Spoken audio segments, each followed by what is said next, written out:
যদিও সেটা কি তা আমাকে বলেনি সে। বয়স্ক মানুষ, মনে হচ্ছে মারাই গেছে হয়তো। সে সম্ভাবনাই বেশি, বলল স্টিফেন। ঘনিষ্ঠতা বাড়ার কারণে ওকে আমি স্টিফেন বলেই ডাকতে শুরু করেছি। বুনো কোনো এলাকায় মারা গেছে হয়তো, এমন কোথাও যেখান থেকে তার মৃত্যুর খবরটাও এসে পৌঁছায়নি। আরে ওটা কি? বাড়ির ছায়ায় কয়েকটা গার্ডেনিয়া ঝোপের দিকে আঙুল তুলল স্টিফেন। কিছু একটা নড়াচড়া করার শব্দ ভেসে এলো ওখান থেকে। কুকুর হতে পারে, আমি বললাম। হ্যান্স হওয়াও অসম্ভব নয়। আমি যেখানে থাকি তার কাছাকাছি যেখানে সেখানে শোয়ার অভ্যেস আছে ওর।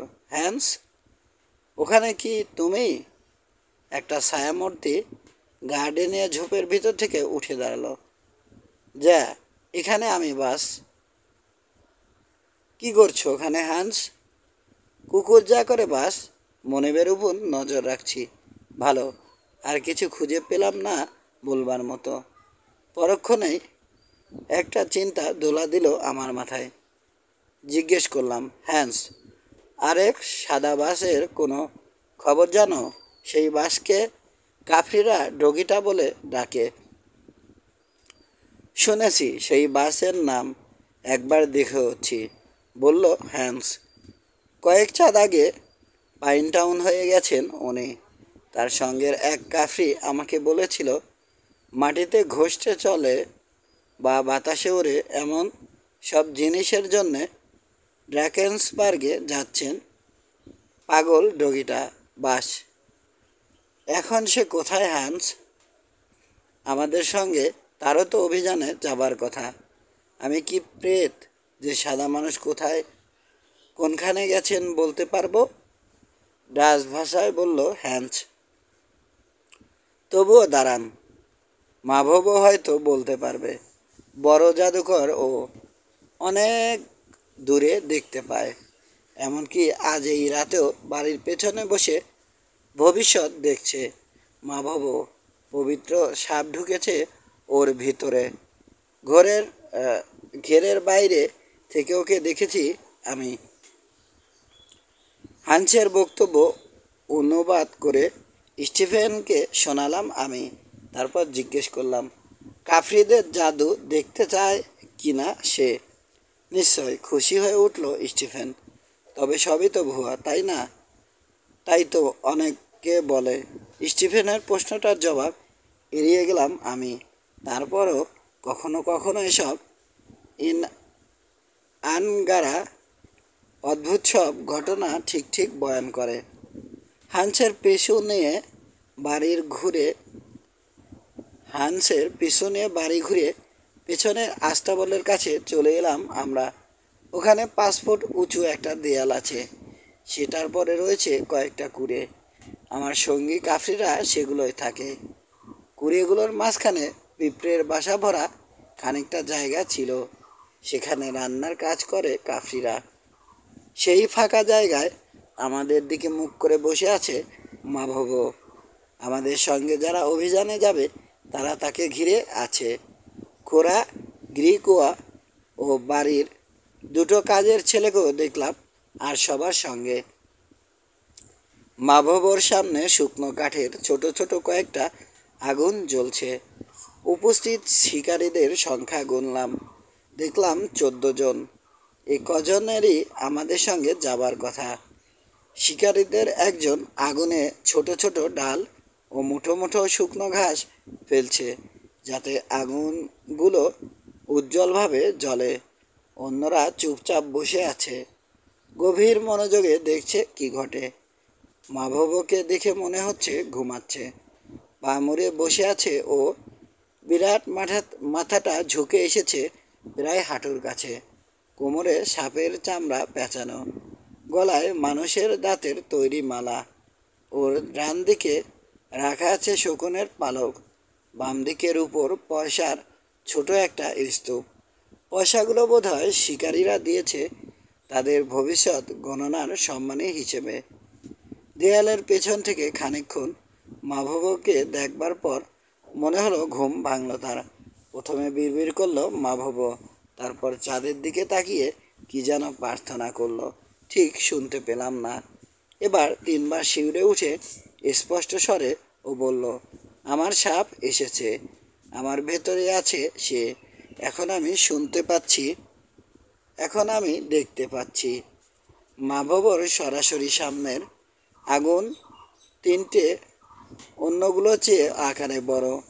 একগুচ্ছ শকুনের পালক তুলে নিয়ে একটা পালক বেছে আকাশের দিকে তাক করলো মা ভব, সেটা মাঝখানের আগুনে ঠুসে দিল। বিড়বিড় করে আমার স্থানীয় নাম বলল, মাকু মাজানা। এবার পালকটা আগুন থেকে বের করে এনে খুব সাবধানে পালকের দুপাশের পোড়া অংশ দেখতে শুরু করলো। শিরশির করে শীতল স্রোত নামলো আমার শির দ্বারা বেয়ে। আমি জানি মা ভব তার আনিত আত্মাকে জিজ্ঞেস করছে আগামী অভিযানে আমার ভাগ্যে কি ঘটবে। জানি না জবাবে সে কি জানতে পারলো, কারণ আরেকটা পালক তুলে নিয়ে আগের মতোই সামনের আরেকটা আগুনে ধরল সে। এবার অবশ্য ওয়াজেলার নাম নিল সে। কাফরিরা স্টিফেন সমার্সকে সংক্ষেপে ওয়াজেলা বলে ডাকতে শুরু করেছে। নামটার অর্থ হাসি। সন্দেহ নেই স্টিফেনের মিষ্টি ব্যবহার আর নীলমর হাসির কারণেই এই নাম দিয়েছে কাফরিরা ওকে। সামনে 3টে আগুনের ডান দিকের আগুন থেকে পালকটা বের করে ভালো মতো দেখে নামিয়ে রাখলো মা ভব। এভাবে একটার পর একটা পালক আগুনে ধরে বের করে এনে দেখার মাধ্যমে চলল ওর জাদুর প্রক্রিয়া। একজন একজন করে শিকারীদের নাম ডাকলো মা ভব। সবার প্রথমে দলের নেতা হিসেবে নিজের নামই ডাকলো। প্রতিটা পালক আলাদা আলাদা আগুনে ধরে বের করে এনে পরখ করে দেখলো, তারপর পালক নামিয়ে রাখলো। এরপর মনে হলো কয়েক মিনিটের জন্যে আবার ঘুমিয়ে পড়ল মা ভব। একটু পর জাগলো, ঠিক যেন স্বাভাবিক ঘুম থেকে জেগে উঠেছে ও। আর মোরা ভাঙলো হাই তুলে। বলো, একযোগে তাগাদা দিল শিকারীরা। দেখেছ তুমি? শুনেছ? তোমার সাপ আমার কথা কি বলল? আমার কথা, আমার কথা। আমি দেখেছি, আমি শুনেছি, জবাবে বলল মা ভব। আমার সাপ বলেছে এই অভিযান হবে খুব বিপজ্জনক। যারা অভিযানে যাবে তাদের 6জন বুলেট বর্ষার আঘাত বা অসুস্থতায় মরবে, অন্যরা আহত হবে। ও, শিকারীদের একজন বলল, কিন্তু কে মরবে আর কে বেঁচে ফিরবে? ও জাদুকর। তোমার সাপ কি তোমাকে বলেনি? সাপ আমাকে বলেছে, জানালো মা ভব। কিন্তু সাপ আমাকে এও বলেছে যাতে এই ব্যাপারে আমি মুখ না খুলি, নইলে আমাদের কেউ কেউ কাপুরুষের মতো আচরণ করতে পারে। সাপ আরও বলেছে প্রথমে যে আমাকে আরও প্রশ্ন করবে এ ব্যাপারে, মৃতদের মধ্যে অবশ্যই থাকবে সে। কি করবে আমাকে আর প্রশ্ন? একে একে কয়েকজনের দিকে তাকিয়ে জিজ্ঞেস করলো মা ভব। করবে প্রশ্ন, যদি ইচ্ছে হয় তো করতে পারো। মা ভবর আহ্বানে সাড়া দিল না শিকারীদের কেউ। ভবিষ্যৎ জানবার ইচ্ছে চেপে রাখলো সবাই। ভাব দেখে মনে হলো ভবিষ্যতে কি হবে সেটা ভবিষ্যতের হাতে ছেড়ে দেয় মনস্থ করেছে শিকারীরা। আমার সাপ আরও কিছু কথা বলেছে। আবার শুরু করলো মা ভব। আমাদের মধ্যে যদি শিয়ালের মতো চতুর কেউ থাকে, আর যদি সে ভাবে এই অভিযানে না গিয়ে মৃত্যুকে সে ফাঁকি দিতে পারবে, তাহলে তাতে কাজ হবে না কোনো। কারণ তখন আমার সাপ আমাকে দেখিয়ে দেবে সেই লোককে, আর আমি তখন ব্যবস্থা নেব তার। এবার উপস্থিত শিকারীরা একযোগে বলল তাদের প্রিয় মাকু মাজানাকে ছেড়ে যাবার কথা তারা কল্পনাতেও আনতে পারে না। আমি বিশ্বাস করি এই সব দুঃসাহসী মানুষগুলো অন্তর থেকে সত্যি কথাই বলেছে। সন্দেহ নেই তারা সবাই তাদের জাতির বৈশিষ্ট্য অনুযায়ী মা ভবর জাদুতে বিশ্বাস এনেছে। তবে প্রত্যেকে এটাও আশা করেছে যে 6জন বেঁচে ফিরবে তাদের মধ্যে সেও থাকবে। সে সময় জুলুদের কাছে মৃত্যুভীতিটা খুব নগণ্য ছিল। তবে শিকারীদের একজন তর্ক জুড়ল, মা ভব যে সিলিংগুলো নিয়েছে সেগুলো মৃতদের উত্তরাধিকারীদের ফিরিয়ে দিতে হবে তাকে। কারণ নিজেদের মৃত্যু সংবাদ শুনবার জন্যে তারা পয়সা খরচ করবে কেন? জুলুদের দৃষ্টিভঙ্গি সত্যিই একটু অদ্ভুত। হ্যান্স ফিসফিস করে বললাম আমি, ওই গুলোর মধ্যে কোনোটাও তোমার জন্যে জ্বালানো হয়েছে? না বাস, আমার কানে কানে বলল হান্স। বাস, আপনি কি বোকা মনে করেন আমাকে? যদি মরতে হয় আমাকে, তাহলে মরতে আমাকে হবেই। যদি বাঁচা কপালে থাকে তো বাঁচবই। তাহলে সময় যেটা বলে দেবে সেটা জানার জন্যে খামোকা একটা সিলিং নষ্ট করব কেন? তার চেয়েও বড় কথা, ওখানে বসে মাভব সিলিং লুটছে, সবাইকে ভয় পাইয়ে দিচ্ছে, কিন্তু বলছে না আসলে কিছুই। আমি তো বলবো বেটা বাটপারি করছে। বাস, আপনি বা ওয়াজেলা ভয় পাবেন না, আপনারা তো সিলিং জেননি মাভবকে। কাজেই যদিও সন্দেহ নেই মাভব আসলেই বড় ইনা আনগা, তারপরও আপনাদের ভবিষ্যৎ সে সঠিকভাবে বলতে পারবে না। ওর সাপ পয়সা ছাড়া ঠিক কথা বলবে না। কথাটায় কোনো যুক্তি আছে বলে মনে হলো না আমার, তবে ধারণাটা প্রচলিত। হঠাৎ মনে পড়ল কথাটা, কোনো জিপসি আপনাকে সত্যিকার ভবিষ্যৎ বলবে না হাতে রূপার পয়সা না পেলে। একটা কথা, কোয়ার্টার মেইন, বলল স্টিফেন, আমাদের বন্ধু। মাভব যখন এত ওই সব জানে, তো তাকে ব্রাদার জনের কথা জিজ্ঞেস করা যাক। দেখা যাক হান্সের কথা মতো সে কিছু বলতে পারে কি না। যা বলবে সেটা আমাকে জানাবে, কারণ একটা ব্যাপার আমি দেখতে চাই। স্টিফেনের কথায় দেয়ালের দরজা দিয়ে স্বাভাবিকভাবে ঢুকলাম আমি। ভাবটা এমন যে কিছুই দেখিনি আমি। অবাক হয়েছি আগুনগুলো জ্বলতে দেখে। মাভবকে বললাম, মাভব, তুমি কি জাদু দেখাচ্ছ? আমি তো জানতাম এসব জাদুমন্ত অনেক বিপদে ফেলেছে তোমাকে জুলুল্যান্ডে। তা ঠিক, আমার বাবা, বলল মাভব।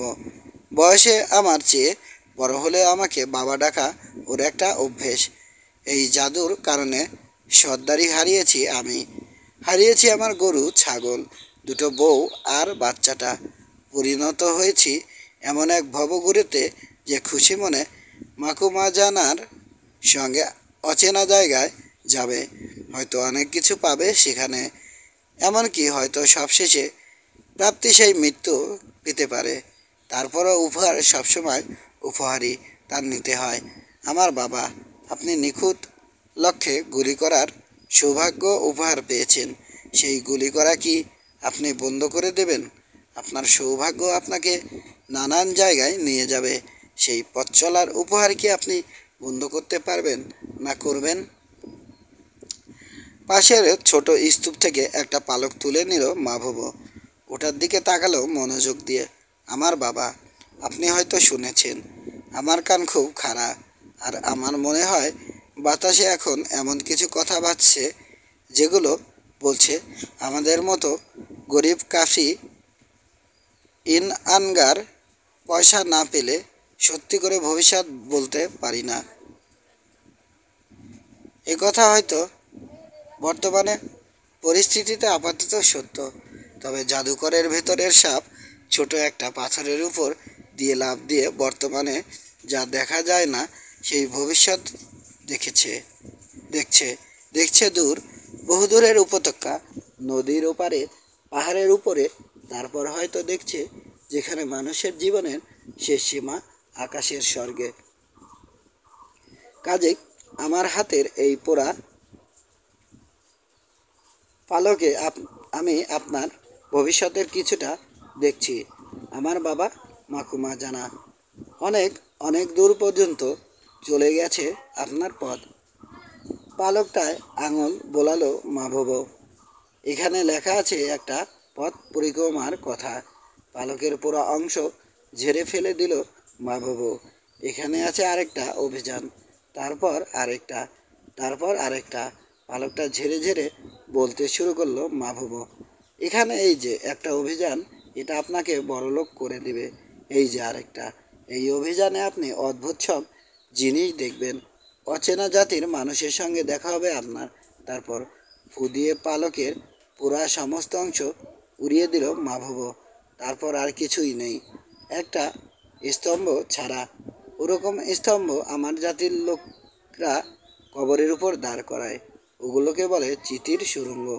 আমার বাবা, আপনি দূরের বহুদূরের এক দেশে মারা যাবেন, কিন্তু রেখে যাবেন এমন চিতি, যে চিতি বেঁচে থাকবে শত শত বছর। দেখুন, এই পালকগুলো এখনও কত নিখুঁত, আগুন এগুলোর কোনো ক্ষতি করতে পারেনি। তবে আর যারা এখানে আছে তাদের বেলায় অন্যরকম ঘটেছে। একটু থামলো মাভব। আমি বললাম, মাভব, আমাকে বলতেই হচ্ছে, তোমার জাদুর বাইরে রেখো আমাকে। ভবিষ্যতে আমার কি হবে সেটা আমি জানতে চাই না। আগামী মাস বা পরবর্তী বছরে কি ঘটলো তা নিয়ে না ভেবে আজকের দিন নিয়ে চিন্তা করাই আমার জন্যে যথেষ্ট। আমাদের ধর্মীয় বইতে লেখা আছে, একদিনের জন্যে সেই দিনের অশুভ থেকে রক্ষা পাওয়াই যথেষ্ট। আসলেই তাই। মাখো মাজানা, সায় দিল মাভব। আপনার শিকারীদের কেউ কেউ যা ভাবছে তাতে তাদের জন্যে কথাটা খুব খাঁটি। তবে 1 ঘন্টা আগে ওরা আমাকে সিলিং দিয়ে জোর করছিল যাতে ওদের ভবিষ্যৎ বলে দিই আমি। আর বাবা, আপনিও কিছু জানতে চান?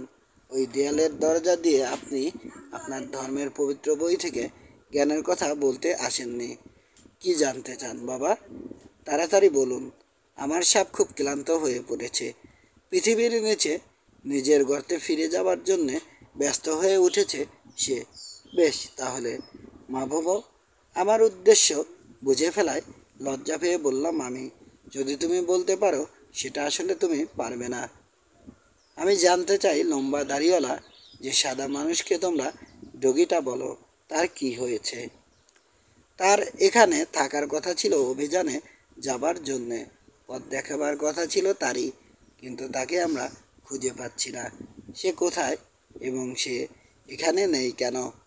আপনার কাছে এমন কিছু কি আছে যেটা আসলে ডগিটার? মাকুমা জানা জিজ্ঞেস করলো মাভব। না, জবাব দিলাম। পরক্ষণে মনে পড়ায় বললাম, হ্যাঁ আছে। পকেট থেকে ব্রাদার জনের দেয়া খাটো পেন্সিলটা বের করলাম আমি। ওটা নিল মাভব, সাবধানে খানিকক্ষণ দেখলো, তারপর সবচেয়ে বড় আগুনের উপর থেকে ছাই সরালো চওড়া হাড় সর্বোচ্চ হাতের ছাপটায়। এবার ছাইগুলো চাপ দিয়ে সমতল করলো, তারপর পেন্সিলটা দিয়ে আঁকিবুকি কাটলো ছাইয়ের মধ্যে। আমার মনে হলো কোনো মানুষের আকৃতি আঁকছে মাভব। সাদা দেয়ালে রং দিয়ে ওরকম আঁকে দুষ্টু বাচ্চারা। কাজ শেষে সন্তুষ্ট হলো মাভব, সোজা হয়ে বসলো। তারপর তৃপ্ত শিল্পীর মতো খুশি খুশি চেহারায় দেখলো নিজের শিল্পকর্ম। সাগর থেকে বাতাস ছেড়েছে, মাঝে মাঝে দমকা 2-1 ঝলক বাতাস বয়ে যাচ্ছে। সেই বাতাসে মিহি ছাইগুলো নড়ছে। ছবিটার কিছু রেখা ভরে যাচ্ছে, কিছু রেখা বদলে যাচ্ছে বা বড় হচ্ছে। খানিকক্ষণের জন্যে চোখ বুজে থাকলো মাভব, তারপর চোখ খুলে ছাইগুলো গভীর মনোযোগে দেখলো, খেয়াল করলো ছবিটার অবশিষ্টাংশ। এবার পাশে পড়ে থাকা একটা কম্বল নিয়ে মাথা ঢাকলো, ওটার তলায় চাপা পড়লো ছাইগুলো। সামান্য বিরতির পর কম্বল সরিয়ে ছবিটা দেখালো। বদলে গেছে ওটা। চাঁদের আলোয় দেখে মনে হলো মানুষের ছবি আর নেই ওটা, যেন হয়ে গেছে কোনো অঞ্চলের মানচিত্র। সব ঠিক আছে বাবা, শান্ত স্বরে বলল মাভব। রোগীটা মারা যাননি, বেঁচে আছেন, তবে অসুস্থ। পায়ে কিছু হয়েছে, যে কারণে হাঁটতে পারেন না উনি। হয়তো হাড় ভেঙেছে বা কোনো জন্তু কামড়ে দিয়েছে। কাফিররা যেরকম কুড়ে তৈরি করে সেরকম একটা কুড়েতে শুয়ে আছেন তিনি। তবে ওই কুড়ের চারপাশে আপনার প্রালের মতো বারান্দা আছে, দেয়ালে আঁকা আছে ছবি। ওই কুড়ে অনেক দূরে, কোথায় তা জানি না। আর কিছু? মাভব থেমে যাওয়ায় জিজ্ঞেস করলাম, না, রোগীটা সেরে উঠছেন।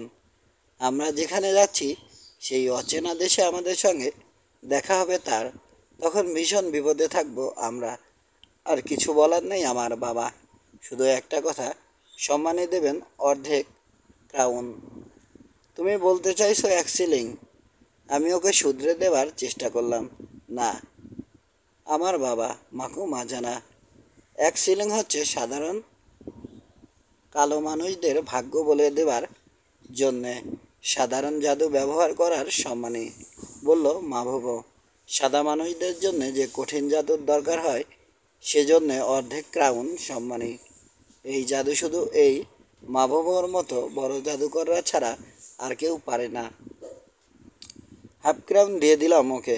তারপর বললাম, দেখো বন্ধু মাভব, যোদ্ধা আর শিকারী হিসেবে তোমাকে আমি বিশ্বাস করি, কিন্তু আমার ধারণা জাদুকর হিসেবে তুমি একটা সস্তা প্রতারক ছাড়া আর কিছু নাও। তুমি যে প্রতারক সে বিষয়ে আমি এতই নিশ্চিত যে যদি সত্যি বিপদের সময় ডগিটা আমাদের সঙ্গে এই অভিযানে যোগ দেয়, তাহলে তুমি আমার দোলনা যে রাইফেলটার প্রশংসায় পঞ্চমুখ, সেটা তোমাকে আমি উপহার দিয়ে দেব। এ কথায় মাভবর কুৎসিত চেহারায় দুর্লভ সেই হাসিটা দেখলাম। মাভব বলল, তাহলে ওটা এখনই দিয়ে দিন বাবা, ওটা তো আমি এমনিতেই পাবো। আমার সাপ মিথ্যে বলতে পারে না, বিশেষ করে সম্মানে যখন অর্ধেক ক্রাউন। মাথা নেড়ে জানিয়ে দিলাম, তা হবার নয়, রাইফেল ওকে দিচ্ছি না। এহ, বলল মাভব, আপনারা সাদা মানুষরা খুব চালাক, মনে করেন সব আপনারা জানেন। তবে তা সত্যি নয়, কারণ নতুন জিনিস জানতে গিয়ে পুরানো জিনিসগুলো ভুলে গেছেন আপনারা।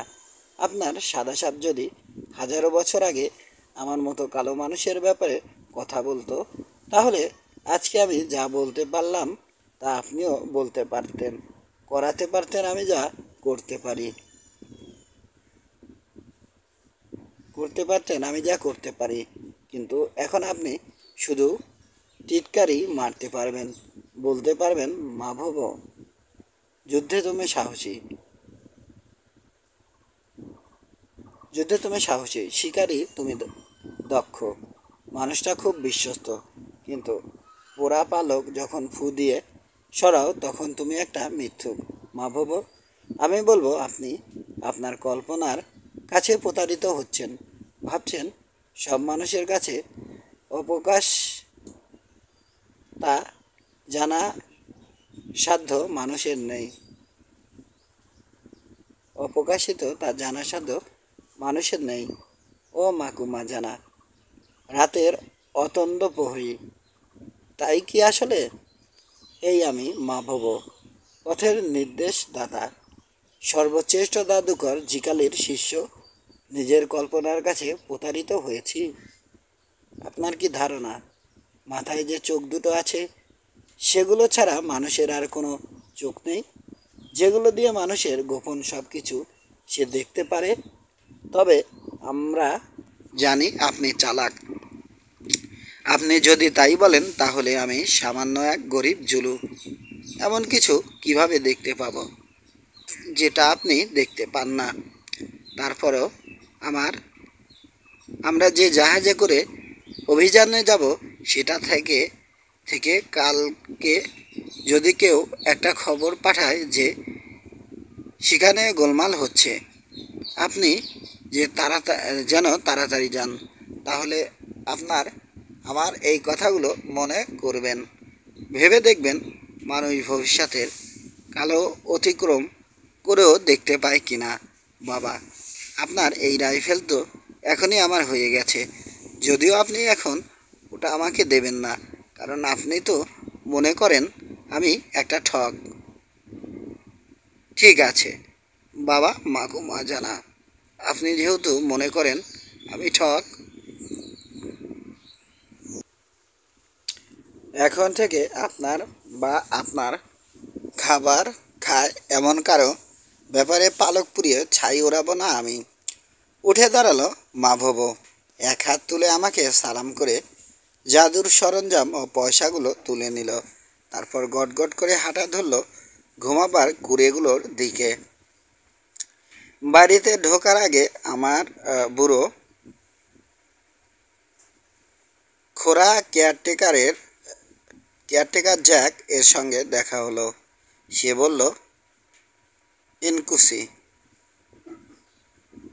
সাদা চিফ ওয়াজেলা আর বাবুর্চি শ্যাম আজ রাতের মতো জাহাজে শুতে গেছেন, যাতে মালপত্র পাহারা দিতে পারেন। এই একটু আগে শ্যাম এসে ওয়াজেলাকে ডেকে নিয়ে গেল, বলেছে কালকে আপনাকে দেখাবে। কেন সে ওয়াজেলাকে নিয়ে গেছে তাকে পাশ কাটালাম আমি। বারান্দায় উঠতে উঠতে মাথায় চিন্তা এলো, এমন কি হলো যে হঠাৎ করে মারিয়া জাহাজে রাত কাটাতে মনস্থির করলো স্টিফেন। 5 বে হাসান। পরদিন ভোর হবার আন্দাজ। 2 ঘন্টা পর দরজায় টোকার শব্দে ঘুম ভেঙে গেল আমার। জ্যাকের গলা শুনতে পেলাম, বলছে, বাবুর্চি শ্যাম আমার সঙ্গে দেখা করতে চায়। শ্যাম কি করতে এসেছে বুঝে পেলাম না। তার তো জাহাজে থাকার কথা। ভেতরে আসতে বললাম শ্যামকে। কেপের লোক শ্যাম, মালয়ী ও ইন্ডিয়ান কুলি, দু জাতির মিশ্র রক্তের মানুষ। তবে আমার ধারণা সাদাদের রক্ত আছে তার দেহে, সেই সঙ্গে হটেনটট রক্ত। ফলাফলটা হয়েছে চমৎকার। খুব কম দোষী আছে ওর, তবে আদর্শের ঝুরি। আমাকে বলতেই হয়, শ্যামই হচ্ছে আমার দেখা সবচেয়ে ভীতু লোক। তবে কাপুরুষতা কখনোই ওকে বিপদের মুখে ঝাঁপিয়ে পড়া থেকে ঠেকাতে পারেনি। ও জানে আমি যে অভিযানে যাচ্ছি তাতে বিপদের কমতি থাকবে না। ওকে এ ব্যাপারে পরিষ্কার ধারণা দিয়েছি আমি।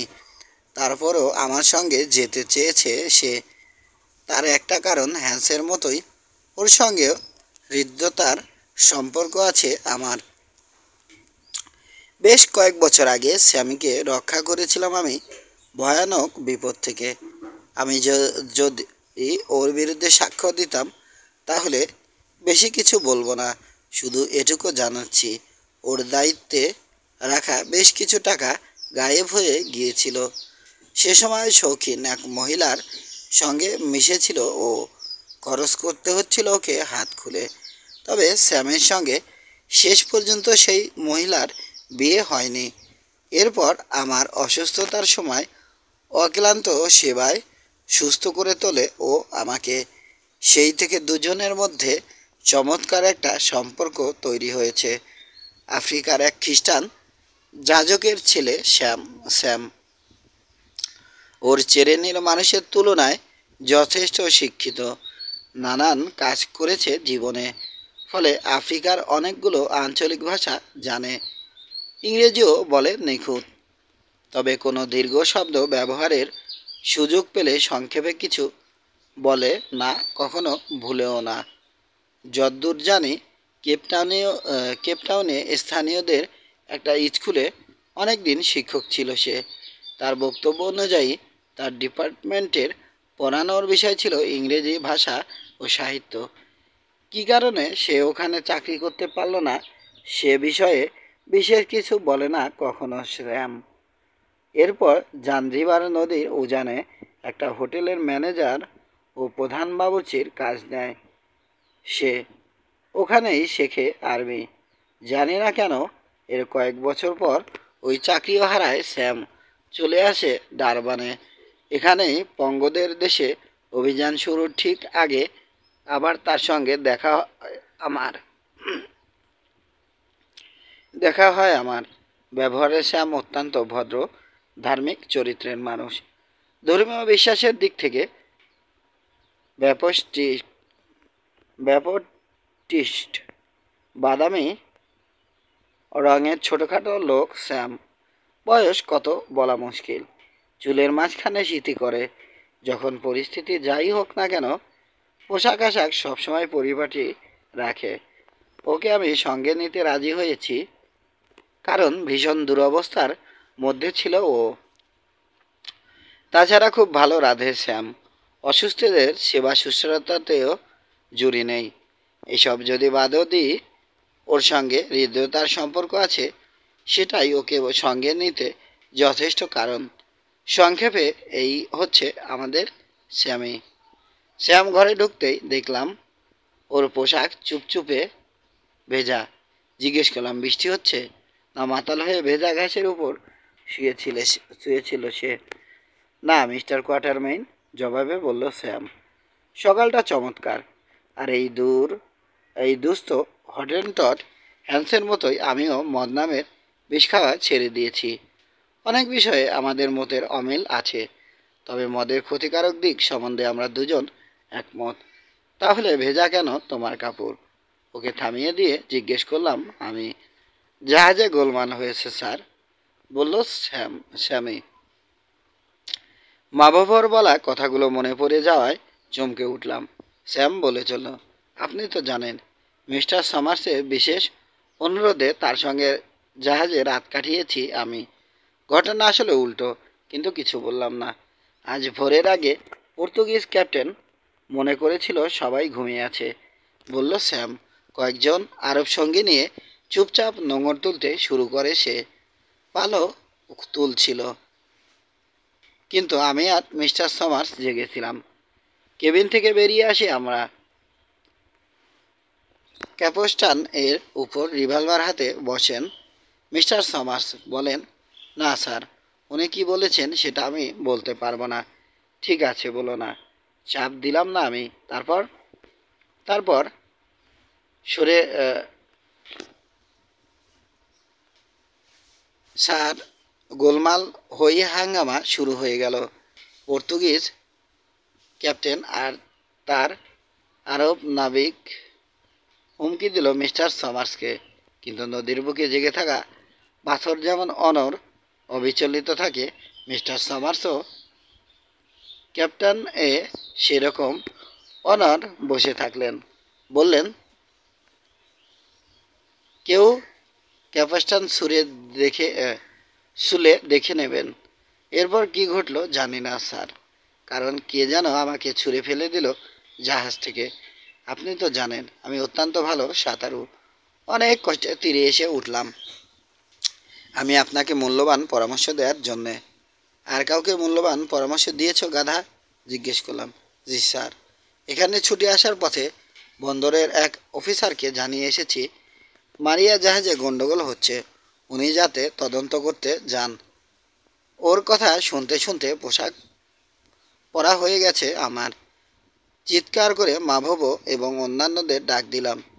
শীঘ্রই হাজির হয়ে গেল সবাই। মা ভবো, জাহাজে গন্ডগোল হচ্ছে, বলতে শুরু করলাম আমি। হাসি হাসি মুখে মা ভবো আমাকে থামিয়ে দিয়ে বলল, ও বাবা, কালকে রাতে স্বপ্ন দেখলাম আমি যেন এরকমই কিছু আপনাকে বলেছি। জাহান নামে যাক তোমার স্বপ্ন। ওকে কথা বাড়াতে দিলাম না। লোক জড়ো করে ওখানে যাও শিগগিরই। না থাক, তা ঠিক হবে না। খুনোখুনি হতে পারে।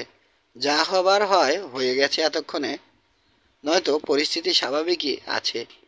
শিকারীদের তৈরি হতে বলো, আমার সঙ্গে যেতে হবে ওদের। পরে মালপত্র নেওয়া যাবে। 1 ঘন্টার মধ্যে জাহাজের কাছে পৌঁছে গেলাম আমরা। মৃদু ঢেউয়ে দুলছে মারিয়া। পরে এক সময় জায়গাটা ডারবানের চমৎকার বন্দর হবে তা দেখে বোঝার কোনো উপায় ছিল না তখন। আমি যে সময়ের কথা বলছি সে সময় বন্দরটা ছিল একেবারে প্রাথমিক পর্যায়ে। আমাদের দেখে নিশ্চয় অদ্ভুত একটা দল মনে হচ্ছিল। আমি পুরোপুরি ইউরোপীয় পোশাক পরে আছি। এগিয়ে চলেছি দলের আগে। পেছনে নোংরা হ্যাট, কর্ডরয়ের প্যান্ট পরা হ্যান্স।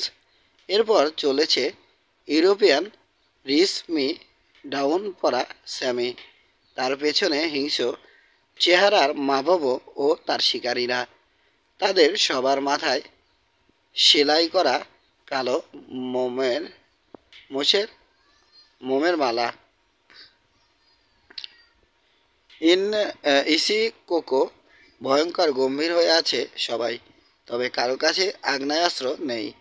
নতুন আইন অনুযায়ী শহরের মধ্যে অস্ত্র বহন করা চলবে না তাদের। সবার আগ্নেয়াস্ত্র ইতিমধ্যেই জাহাজে পাঠিয়ে দেওয়া হয়েছে। চাদরে মুড়ে নিজেদের চওড়া ফলার বর্ষা নিয়ে এসেছে অবশ্য তারা। প্রত্যেকের হাতে মোটা লাঠি। পাশাপাশি 4 জন করে হাঁটছে, সবাই যুদ্ধেংদেহী ভঙ্গিতে। তবে বড় নৌকা করে আমরা যখন জাহাজের দিকে রওনা দিলাম ততক্ষণে তাদের লড়াকু ভাবটা অদৃশ্য হয়েছে। মাটিতে কিছু ভয় পায় না স্থানীয় এসব মানুষ, কিন্তু পানি তাদের কাছে অজানা এক রহস্যময় জায়গা, আতঙ্কের কারণ। মারিয়া জাহাজটা জেনতেন একটা জলযান। উঠে পড়লাম আমরা জাহাজটায়। প্রথমেই দেখতে পেলাম স্টিফেনকে বসে আছে ক্যাপস্টানের উপর, হাতে পিস্তল, ঠিক যেমনটা স্যাম বলেছিল। কাছেই বুলওয়ার্কে হেলান দিয়ে দাঁড়িয়ে আছে খলনায়ক চেহারার পর্তুগিজ ক্যাপ্টেন ডেল গাডো। চেহারা দেখে মনে হলো প্রচণ্ড রাগে ফুঁসছে। তাকে প্রায় ঘিরে আছে তারই মতো বদমাইশি ভরা চেহারার বেশ কয়েকজন নাবিক।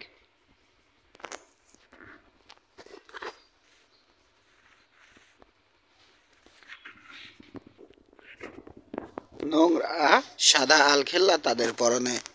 সবার মুখোমুখি বসেছে বন্দরের ক্যাপ্টেন কাটো। আমারই মতো ছোটোখাটো মানুষে, বহু অভিযানে গেছে।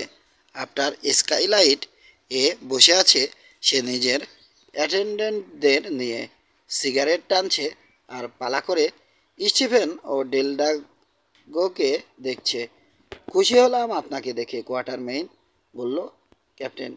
ঝগড়াঝাটি হচ্ছে এখানে, এমনিতেই মাত্র এসে পৌঁছেছি, তার উপর পর্তুগিজ জানি না। ক্যাপস্টানে বসে থাকা ভদ্রলোকও কিছু বলছেন না। কি ব্যাপার স্টিফেন? মিস্টার ক্যাটোর সঙ্গে কমর্দন করে জিজ্ঞেস করলাম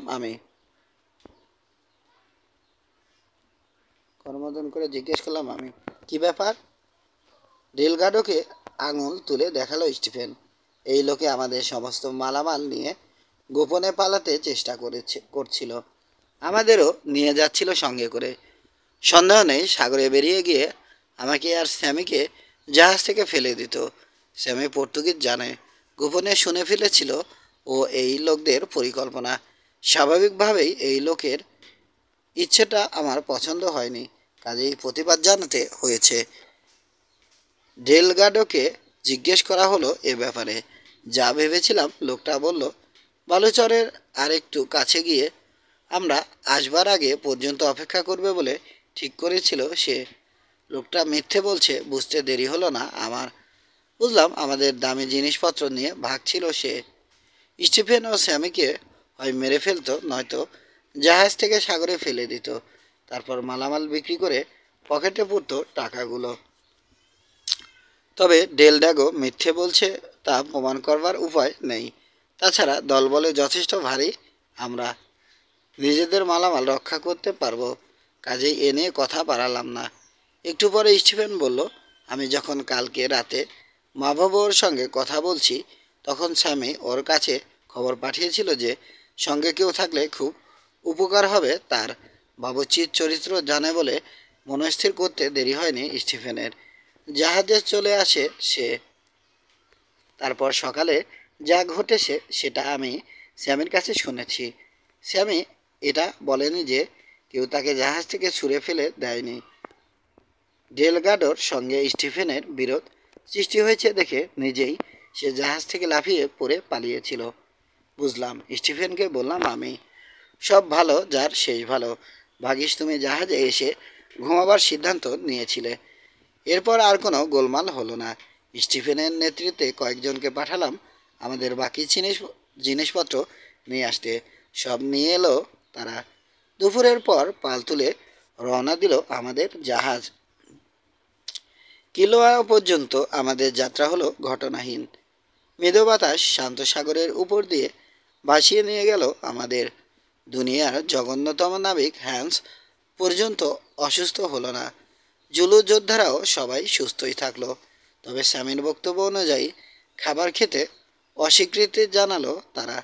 যতদূর মনে পড়ে যাত্রার পঞ্চম অথবা সপ্তম রাতে নোঙর ফেলল জাহাজ কিলোয়া দ্বীপ থেকে। তখন একদিনের দূরত্বে আছি আমরা, কাছেই পর্তুগিজদের পুরানো দুর্গ। রাতে ডেলগাডো সংকেত পাঠালো। তার সংকেতের জবাবে পরদিন একটা নৌকা এসে ভিড়ল জাহাজে। ডেলগাডো জানালো তারা বন্দরের কর্মকর্তা। লোকগুলোকে গলাকাটা বেপরোয়া ধরনের তস্কর বলে মনে হলো আমার। সবার নেতৃত্বে আছে মুখে বসন্তের দাগলা এক বর্ণশঙ্কর, নাম বেহাসান। লোকটা জাহাজে আমাদের উপস্থিতির ব্যাপারে আপত্তি জানালো। বিশেষ করে কিলোয়াতে আমাদের নামার ব্যাপারে তার আপত্তি প্রবল দেখলাম। ডেলগাডোর সঙ্গে সংক্ষিপ্ত আলাপ সেরে এগিয়ে এলো সে এগিয়ে এলো সে আমার দিকে। আরবি ভাষায় কথা বলতে শুরু করলো। এক বর্ণ বুঝলাম না, তবে কপাল ভালো যে বাবুর্চি স্যামি রীতিমতো ভাষাবিদ। ডেলগাডোকে বিশ্বাস করি না বলে ওকে ডেকে পাঠালাম ভাষান্তর করার জন্যে। কি বলছেন লোকটা স্যামি, জিজ্ঞেস করলাম। হাসানের সঙ্গে কথা বলল স্যামি, তারপর বলল, স্যার অনেক প্রশংসা করছে আপনার। বলছে তার বন্ধু ডেলডাগোর কাছে শুনেছে কীরকম ভালো মানুষ আপনি, মিস্টার স্টিফেন, আর আপনি যে ইংরেজ সেটাও বলল। বলছে ইংল্যান্ড ও ইংরেজ জাতিটাকে ভালো লাগে তার, তাই। বললাম, লোকটার চেহারা দেখে তো মনে হবার উপায় নেই, সেটা ওকে বলো। আমরা এখানেই নেমে পড়ব, এখান থেকে পায়ে হেঁটে রওনা হব। আমার কথা অনুযায়ী আলাপ চালিয়ে গেল স্যামি। কথোপকথনটা হলো এরকম। আমি হাসান, অনুরোধ করছি, দয়া করে নামবেন না আপনারা। এখানে এদেশ আপনাদের মতো সম্ভ্রান্ত লোকের জন্যে উপযুক্ত নয়। খাবার নেই এখানে। গত কয়েক বছরে শিকার করার মতো কোনো জন্তু জানোয়ারও দেখা যায়নি। এদেশের লোকজন অসভ্য, খিদের জ্বালায় মানুষ খেতে অভ্যস্ত হয়ে পড়েছে তারা। আমি চাই না আপনাদের রক্তের বোঝা আমার মাথার উপর থাকুক। কাজেই অনুরোধ করছি, এ জাহাজে করে ডেলেগোয়া উপসাগরে চলে যান। সেখানে ভালো হোটেল পাবেন, অথবা চলে যেতে পারবেন অন্য কোথাও। আমি জিজ্ঞেস করলাম, জানতে পারি কিলোয়াতে আপনার পদমর্যাদা কি? কেন আপনি ভাবছেন আমাদের নিরাপত্তার জন্যে আপনি দায়ী হবেন? হাসান জবাব দিল, সম্মানিত ইংরেজ লর্ড, আমি এখানে পর্তুগিজ একজন ব্যবসায়ী। আমার মা সম্ভ্রান্ত বংশের আরব মহিলা। মূল ভূখণ্ডে পাম গাছ, ক্যাসাভা, বাদাম আর অন্যান্য নানান ফলমূলের বাগান আছে আমার। চাকরদের আমি নিজের ছেলের মতো দেখি, আর এদিকের উপজাতিগুলো আমাকে দেখে নিজেদের বাবার মতো। জিজ্ঞেস করলাম, তাহলে তো আপনি তাদের এলাকার ভেতর দিয়ে নিরাপদে আমাদের চলে যাবার ব্যবস্থা করে দিতে পারবেন? আমরা শান্তিপ্রিয় শিকারী, কারো সাথে পাছে নেই। এরপর ডেলগাডোর সঙ্গে দীর্ঘ আলোচনায় ব্যস্ত হয়ে পড়ল হাসান। আমি মাহবুবকে নির্দেশ দিলাম যাতে অস্ত্র নিয়ে জাহাজের ডেকে উপস্থিত হতে বলে জুলু শিকারীদের। মাহবুবর দেরি হলো না নির্দেশ পালন করতে। হাসান বলল, সম্মানিত ইংরেজ লর্ড, আপনাকে এখানে নামতে দিতে পারি না আমি বললাম, অনুসারী, গাধা আর মালামাল নিয়ে কালকে ভোরে নামছি আমি বন্ধু। আপনি চলে গেলে খুশি হব। যদি না যান, আমার পেছনে দাঁড়ানো দুঃসাহসী শিকারীদের একবার দেখে নিলাম আমি। হাসান বলল, সম্মানিত ইংরেজ লর্ড, শক্তি প্রয়োগ করতে খারাপ লাগবে আমার, কিন্তু বলতেই হচ্ছে। অন্তত 100 জন রাইফেলধারী লোক আছে আমার শান্তিপূর্ণ গ্রামে, আর এখানে আমি 20 জনেরও কম লোক দেখছি।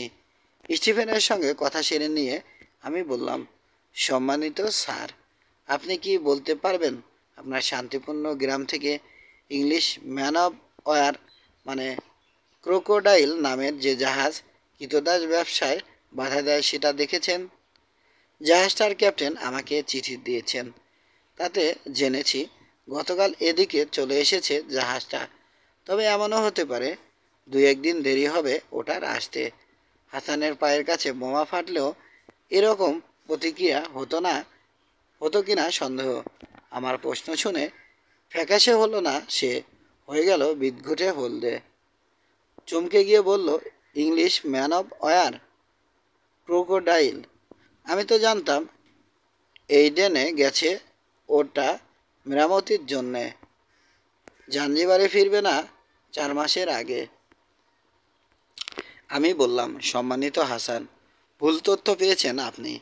অক্টোবরের আগে মেরামতি করা হবে না ক্রোকোডাইলকে। চিঠিটা পড়ে শোনাবো? পকেট থেকে এক টুকরো কাগজ বের করলাম। চিঠিটা পড়লে আপনার ভালো লাগবে, কারণ আমার বন্ধু ক্রোকোডাইল জাহাজের ক্যাপ্টেন ফ্লাওয়ার্স তার চিঠিতে আপনার কথা উল্লেখ করেছেন। লিখেছেন, বাতাসে হাত হাত ঝাপটা মারল হাসান। পড়তে হবে না, আপনার মুখের কথাই যথেষ্ট। সম্মানিত ইংরেজ লর্ড, বুঝতে পারছি নিজের লক্ষ্য থেকে সরার মতো মানুষ নন আপনি। দয়ামায়া দয়াময় চোষ্টার নামে বলছি, যেখানে খুশি নামুন আপনারা, যেখানে খুশি যান। আমি বললাম, ভাবছি ক্রোকোডাইল আসবার আগে পর্যন্ত অপেক্ষা করব। হাসান বলে উঠল, নামুন, যেখানে খুশি নামুন। ডেলগাডোর দিকে তাকালো সে। ক্যাপ্টেন ডেলগাডো, মালামাল নামান, আপনার লোকদের নির্দেশ দিন নৌকা তৈরি করতে।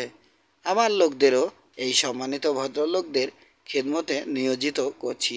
ক্যাপ্টেন, আজ রাতের জোয়ারেই বোধহয় খোলা সাগরে চলে যেতে চান আপনি। এবার আমার দিকে ফিরল হাসান। দিনের আলো এখনও আছে লর্ড কোয়ার্টার মেইন। বলুন, কি করতে পারি আমি আপনাদের জন্যে? আমি বললাম, জানতাম সম্মানিত হাসান, আপনি যখন আমাদের অন্য কোথাও চলে যেতে বলছিলেন তখন ঠাট্টা করছিলেন আপনি। অতিথি অতিথেয়তার ব্যাপারে আপনার যেরকম সুখ্যাতি, তাতে কৌতুকটা উপভোগ্য ছিল। আপনার কথা মতোই নামবো আমরা এখানে। আর ক্যাপ্টেন ডাগর সঙ্গে যদি রানীর জাহাজ ক্রোকোডাইলের দেখা হয়ে যায়, তাহলে তিনি হয়তো একটা ফানুস ছুঁড়ে জানিয়ে দেবেন আমাদের। নিশ্চয় নিশ্চয়, বলে উঠল ডেলগাডো। এ পর্যন্ত লোকটা এমন ভাব দেখিয়েছে যে সে ইংরেজি জানে না, কিন্তু এবার গড়গড় করে ইংরেজি বলল। নিজের লোকদের নির্দেশ দিল সে জাহাজের হোল থেকে আমাদের মালপত্র নিয়ে আসতে। তার নির্দেশ কয়েকজন নাবিক লেগে গেল মারিয়ার নৌকা নামাতে। আগে কখনো এত দ্রুত মালামাল খালাস করতে দেখিনি আমি কাউকে। পরবর্তী আধ ঘন্টার মধ্যে আমাদের সমস্ত মালপত্র জাহাজ থেকে নামিয়ে ফেলা হলো। স্টিফেন সমার্স গুনে নিশ্চিত হলো আর কিছু বাকি নেই। আমাদের ব্যক্তিগত ব্যাগেজ নামানো হলো মারিয়ার নৌকায়। আমাদের 4টে গাধা ও অন্যান্য মালপত্র তোলা হলো হাসানের বার্জের মতো নৌকায়। অর্ধেক লোক নিয়ে হাসানের নৌকায় উঠলাম আমি। অন্যরা স্টিফেনের নেতৃত্বে মারিয়ার অপেক্ষাকৃত ছোট নৌকায় উঠল। জাহাজ থেকে নেমে ডেলগাডোকে বললাম, বিদায় ক্যাপ্টেন, যদি ক্রোকোডাইলের সঙ্গে আপনার দেখা হয় তাহলে। ডেলগাডো এ কথায় আরবি, ইংরেজি, পর্তুগিজে জঘন্য গালি দিতে শুরু করলো। ধারণা করলাম আমার পরবর্তী কথাগুলো তার কানে যায়নি। তীরের দিকে যেতে যেতে লক্ষ্য করলাম একটা গাধার পেটের কাছে বসে মাছদের কিনারা শুকছে হ্যান্স, ঠিক যেন কুকুর। জিজ্ঞেস করলাম, কি ব্যাপার? ডাচ ভাষায় ফিসফিস করে ও বলল, অদ্ভুত একটা গন্ধ নৌকায়। মারিয়া জাহাজের হোল্ডের মতোই এখানেও কাফিরদের গায়ের গন্ধ পাচ্ছি।